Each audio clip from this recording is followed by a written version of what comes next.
ang 1/4 dinar po ng bansang Libya. May taong 1369 sa kanilang kalendar at 2001 po sa Gregorian calendar. Yan po ang topic na pag-uusapan natin pagkatapos lamang po ng aking maiksing intro.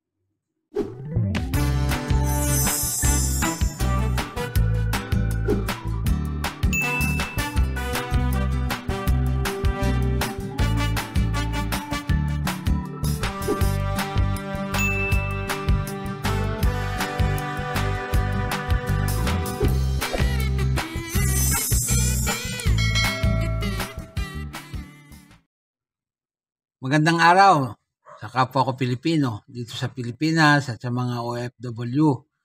Saan man pulo kayo ng mundo naroon, magandang araw sa inyo. Sa lahat ng kabarya at kapwa kolektor, sa lahat ng senior citizen at mga silent viewer, maging sa mga kaibigan natin dyan. Magandang araw po. Mayroon po tayong coin dito ngayon. Ang 1/4 dinar ng bansang Libya. Pag-usapan po natin. Sa obverse na bahagi po ay makakita tayo ng isang taong nangangabayo sa bandang gitna. Yan po ay isang knight kung tawagin nila, ngunit ang sandata niya ay baril. Yan po. Tapos po nakapaikot siya ng Libyan Arab o yung tinatawag na Jamahiriya. Yan po, yung ornamental legend. Tapos po may petsa sa gawing ibabaw na 1369. Yan po. Ang script po niyan ay Arabic. Ang translation ay 1369 after the death of the Prophet, the Great People's Socialist Libyan Arab Republic o Socialist Libyan Arab Jamahiriya. Yan po ang ibig sabihin ng kanilang legend. Yan po. Sa reverse na bahagi naman ay makikita natin yung turret. Yan po, red ear. At saka yung ornamental frame. May script po ng Arabic yan na ang translation ay quarter dinar. Yan po. Ang edge po niyan ay alternate plane and segment. Ayan po. Plane tapos may segmented reading. Ayan po. Ang coins po na yan ay nanggaling nga po sa bansang Libya. Ang period, Jamahiriya. Magbuhat 1977 hanggang 2011. Ang type po, standard circulation coin. Ang taon, 1369 o 2001. Ang kalendar, Islamic. Muhammad Posthumous era. Yan. Ang value, 1/4 dinar. Ang currency po ay dinar, magbuhat 1971 hanggang sa kasalukuyan. Ang composition, brass o nickel brass.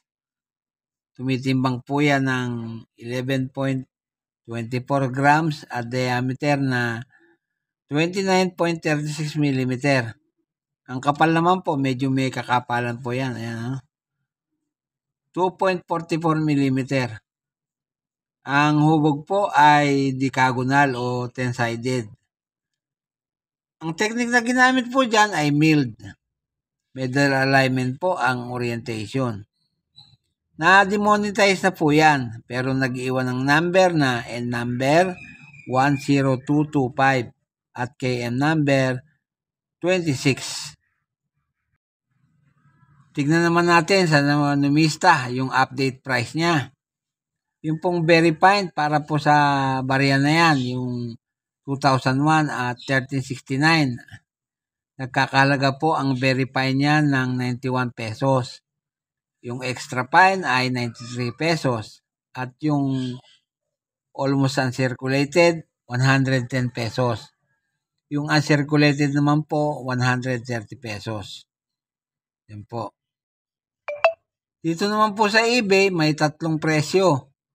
Yung pong isa ay $4.95. Yung isa ay $5. Yun naman pong isa ay 5 pounds. Yan. Sa New Miss Corner naman po, nagkakalaga po ang coin na yan ng 12 euro. Yan po. Yan po lamang at wala nang iba.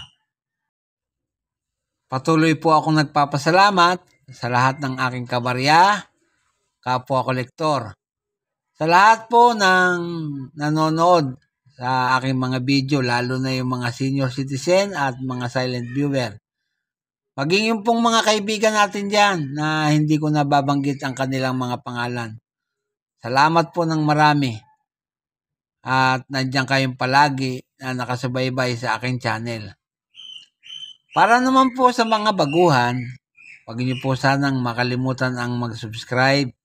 Pakipindot na rin ang notification bell para lagi kayong updated sa tuwing may bago akong content.